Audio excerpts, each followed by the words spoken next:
As more begin to travel for the upcoming holiday season, the Community Health Center of Southeast Kansas is providing free at-home COVID-19 tests. I'm Bronte Sorotsky with how they work and how they can keep you safe this holiday season. And in Labette County, Kansas, deputies' quick thinking saves the life of a woman hit by a train. Tonight, we'll hear from them. The 4 states' most watched news starts now. A lot of people are expected to travel as we get closer to Christmas now, with a new variant of COVID-19 quickly becoming the dominant strain. The Community Health Center of Southeast Kansas is providing a way for people to quickly find out whether they have COVID. KOAM's Bronte Sorotsky has how the at-home tests work and how they can help keep the community safe. Cooper Neal is like many that will be gathering with family over the holidays. Although with COVID-19 still a concern, Neal says he wants to make sure he can celebrate safely, especially as an educator in the community. I think returning from Thanksgiving break gave us an indicator that, people are gathering, and this is still a real issue in our community and our nation. It's why he was one of many at the Pittsburgh Public Library picking up an at-home COVID-19 test. I'm mostly concerned about going back to school and being safe, but yeah, I want to be extra safe for fam and friends this year. Neal wasn't the only person lining up for an at-home test. People were lining up throughout the library for a number of reasons, from recent exposures to playing it safe right before the holidays. If your test comes back negative, you're in the clear, but if you get a positive result, your next step should be either seeing your healthcare provider or taking a visit to your local health department. Testing is still very important, especially if you're going to be with family over the holidays. And then this is a quick way that you can see whether or not you're negative.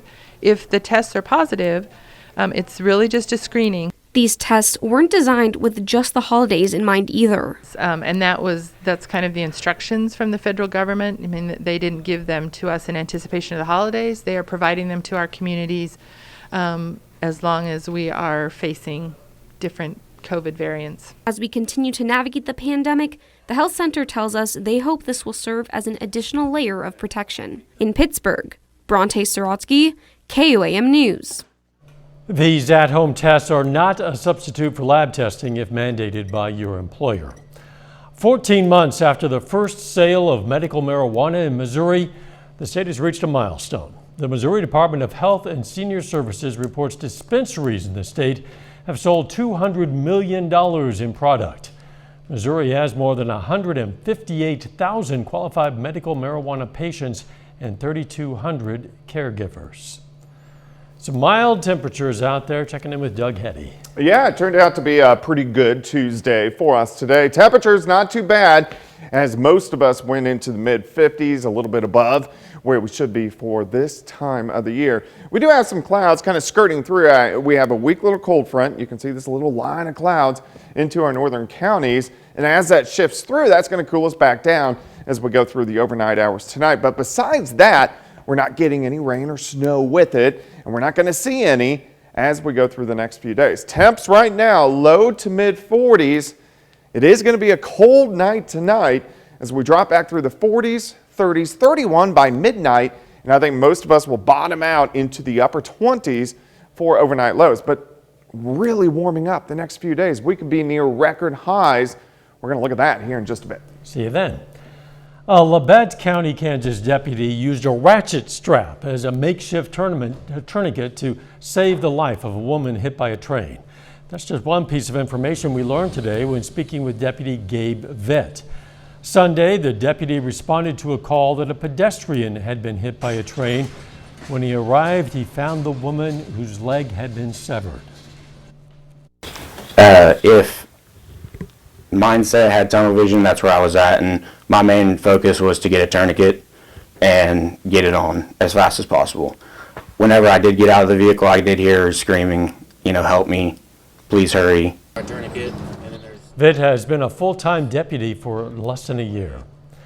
Still ahead, how a large chicken donation will help families right here in the 4 states. And later, the Mizzou Tigers are preparing to play in the Armed Forces Bowl. We'll hear from the team in sports. Nurses have been at the front lines in the fight against COVID-19 since the pandemic began. But now burnout has set in. Nurses are leaving and others are left picking up the slack. More tonight from Gabriela Vidal about the fight against the virus and exhaustion and what hospitals are doing to address the issues.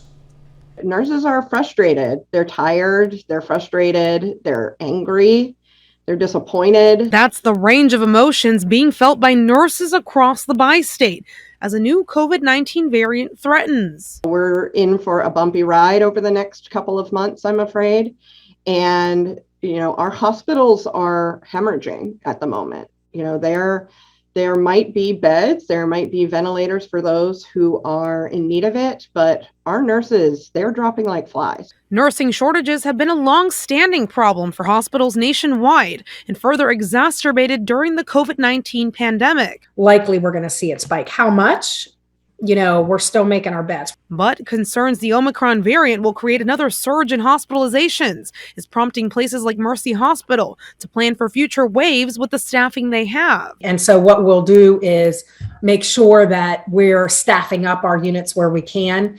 And we know that ICU will likely be the hardest hit and step down. So we try to make sure that we have enough nurses in those areas. Betty Jo Rocchio is Mercy's Senior Vice President and Chief Nursing Officer. When we start to watch people come in critically ill, what we'll do is start moving those schedules. Across all their sources of hospital labor, the Mercy Hospital system is 14% short of the hours they need to be considered fully staffed. Rocchio says that's something they're constantly working to change via financial incentives like hiring and retention bonuses, but also looking at new ways to make nursing more flexible. We've started a part-time flex nursing position. And what this means is flexible hours. So some mothers who maybe can't work because of daycare, we're offering shifts in the middle of the day so they can get their children on the bus, work for 4, 6, 8 hours, and then be home when they need to be home for families. Well, Lucas says it's these kinds of incentives that may encourage some nurses to work or stay in the field. The immediate solution to helping staff is for more people to get vaccinated. In order to keep things from getting out of hand, we really need folks to take COVID seriously. Rocchio says it's also important to keep in mind that hospitals are not just potentially dealing with a future influx in COVID-19 cases coming from Thanksgiving and Christmas holiday breaks. There are also increasing needs for other areas of care this time of year due to the flu and scheduled surgeries. Some KOAM employees spent the afternoon ringing the bells for Pittsburgh Salvation Army. The Red Kettle campaign began in 1891 to provide help to those in need, especially during the holidays. KOAM partners with Salvation Army for our annual Toy Box campaign. Today we rang bells at the Pittsburgh Supercenter. Last week we rang the bells at the 15th Street Walmart in Joplin. Smart Chicken announced this week that it's donated 7,000 pounds of chicken to the Ozarks Food Harvest. Many people in need of food all across the Ozarks will get help thanks to that gift. Ozarks Food Harvest will distribute the food across 28 counties, including Vernon, Barton, Jasper, Newton, and McDonald counties. Joe Hickman reports on the donation and how the food bank is still facing challenges. Smart Chicken is produced by local growers from Missouri, Nebraska, and Iowa, whose birds are fed an all-natural diet. And for the 19th year, Smart Chicken retailers have donated poultry to Ozarks Food Harvest to distribute during the holidays. 7,000 pounds. That's impactful because it's also one of the most expensive items, not only for our clients to purchase, but for us to purchase. So a donation like this is great because that's allowing people to not have to make those choices between paying for food or paying for utilities, or in our service area, especially paying for prescriptions. You don't realize how many people you just see walking around at the store or whatever that are struggling, and you just never know who needs help. Wendy Grayow and Michael Cunningham were among the volunteers who donated their time today. I get 3 square meals, not everyone else does, so someone needs to do it, right? Sure. And they're helping to pack up food that will be sent to 270 hunger relief organizations in the area during a time when those needing help is at an all-time high. We're actually able to distribute a record-breaking 23 million meals in the past year. A fact made even more amazing when you consider we're still seeing those economic effects of the pandemic. So we encountered a perfect storm of not only increased demand, but we encountered the same supply chain issues of things taking longer and increased prices of food. So all of that is coupled together to make our job more difficult. As for the supply chain problem, Typically, most food would have taken 30 days or less to get to us now. But now things are taking 3, maybe even 6 months to get to our warehouses. And just like all of us have to deal with higher prices, Ozarks Food Harvest deals with it on a much larger scale. So canned tuna typically would cost us anywhere between $30,000 to $40,000 for a truckload, and then recent prices we'd seen $75,000 for a truckload of tuna. And the organization that lost a lot of its volunteers during the worst of the pandemic when retirees were staying home is still trying to bounce back in that area too. We could absolutely use volunteers. They are the lifeblood of our organization, because without volunteers we would have to hire an additional 15 staff to cover that thing, because we're sorting more than 90,000 pounds of food per week. Hearing those kinds of numbers, yeah, it's like, hey, okay, I'm doing something actually impactful. A lot of 4-staters rely on food banks, and this time of year budgets can be especially stressed. That's why our sister station, Fox 14, is conducting its 18th annual Feed the 4 States food drive. We're collecting non-perishable food items for area food pantries like Crosslines and Wesley House during this season of high demand. You can also make a monetary donation online at koamnewsnow.com/feed. The food drive will continue until December 31st. Later, the Kansas City Chiefs are scheduled to take on the Steelers this weekend as the Chiefs' COVID list grows. We're going to hear how the #1 team in the conference is preparing. Plus, it looks like a big warm-up as we go through the week. We're going to check that out coming up.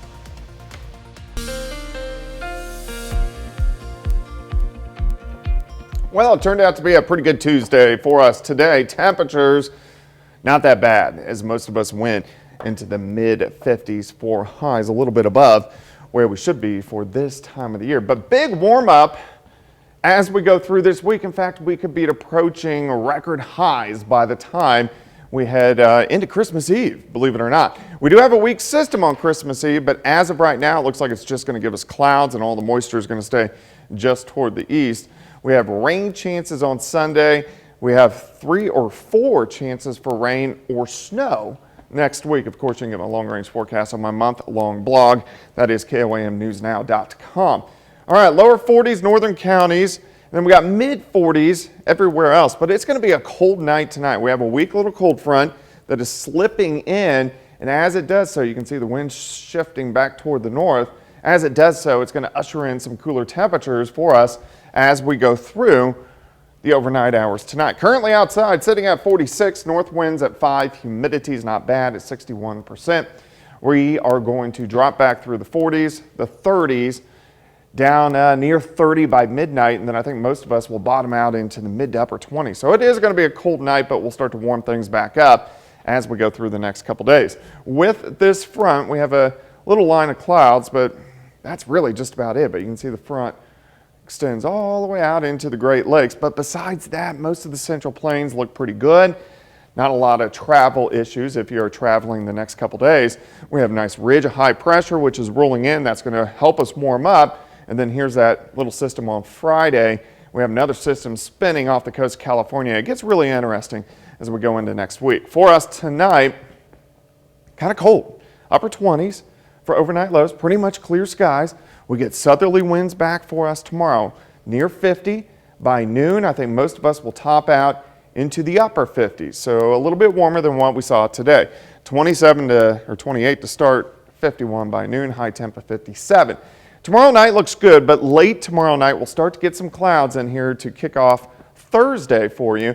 And a lot of clouds on Thursday. I think we'll stay dry, but even warmer as we go into the 60s for highs. A lot of clouds stick around by Thursday night, and then heading into Friday. On Friday, we have that weak system. It kind of passes by, but it really only produces any rain off to our east. So Christmas Eve, we're going to be near 70, near record highs. Even on Christmas Day, we should go into the mid-60s for highs. Rain chances increase on Sunday. So this is our first wave. It rotates through. Here's our second wave with rain chances on Tuesday. It rotates through. Here's our third wave, Thursday into Friday, and we'll have to see if we can get some snow on the backside right before New Year's Eve with that system that moves in late next week. So a lot to watch over the next 10, 12 days. 57 tomorrow, 61 on Thursday, 72 on Friday, 66 on Christmas Day. Cooler on Sunday, back into the 60s by Tuesday. So kind of all over the place. Yeah, but mostly warmer than you would think. Yeah, definitely. Thanks, Doug. Coming up in sports, Joplin boys aim to stay undefeated at home tonight against Parkview. And another Chief star heads to the COVID list ahead of the team's game against the Steelers. Jacob Leonard has details up next.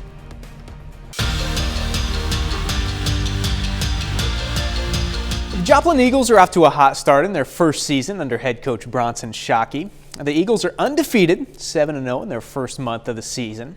Now, tonight, Joplin tries to stay perfect with a home game against the Parkview Vikings. That game begins at 7:30 at Joplin High School. We'll have highlights from this one right here tonight at 10. The Missouri Tigers are about 24 hours away from playing in their final game of the football season. The Tigers face Army tomorrow night in the Armed Forces Bowl in Fort Worth, Texas. Mizzou finished the regular season with an even 6-6 record. On the other side, Army is 8-4. The Tigers will be without one of their best players in running back Tyler Beatty. He's declared for the NFL draft and will sit the game out. A cool side note here, Mizzou running backs coach Curtis Looper is an Army veteran himself, so facing Army in the Armed Forces Bowl, kind of a cool moment for him. When I found out we were playing Army, I was excited, very excited. We had just done a lot for Veterans Day, Veterans Weekend at Mizzou. So I'm a proud veteran, and I'm proud to be playing against Army. The discipline that I learned in the military, I definitely use that, some of the tactics with my players, probably, chain of command, because in the military, you respect the rank, not the person. So my players, we let them know everyone has a boss. Here's the chain of command. The Kansas City Chiefs have added 6 players to the NFL's COVID list today, including wide receiver Tyreek Hill and linebacker Nick Bolton. That brings the total number of Chiefs on the COVID list to 14, with the players today joining Travis Kelce, Harrison Butker, and others. Now, if the players are vaccinated, like Kelce is, they have a chance to be back in time for the team's game against the Pittsburgh Steelers on Sunday. So right now, though, it's a fluid situation that the team and head trainer Rick Burkholder are taking day by day. We just got to see how it goes. I mean, there's a matrix of things that you've got to kind of work out. That's where Rick comes in. I can't sit here and tell you how all that works right now, but Rick in, and he's working. He's going to work through everything every day and see where we're at. But it's day to day as you go. And that's a look at sports. We're back with more news after this. Take time now to honor a local veteran. Seaman Lee Rumfelt served in the U.S. Navy during World War II. He was lost at sea when the ship he was stationed on was attacked by a Japanese submarine. He's from Independence, Kansas. And we are proud to salute Seaman Lee Rumfelt. He's tonight's four-state hero. Well, we have some unseasonably warm weather coming up, considering that Christmas is around the corner. Yeah, it doesn't feel like it. I mean, it's going to feel cold tonight as we drop into the upper 20s, but my gosh, 57 tomorrow, 61 Thursday, 72. The record is 73 on Christmas Eve, so we'll have to see if we hit it, and then 66 on Christmas Day. So I think it's safe to say we're not going to have a white Christmas. No. Snow will not be sticking around at close to 70 degrees. The final sports note. The Joplin boys tip off against Parkview at 7:30 tonight. We'll have highlights from that one tonight at 10. Joplin 7-0 heading into this one. Wow. Thanks for joining us. We will see you right back here for KOAM News at 10. Let's make it a great evening.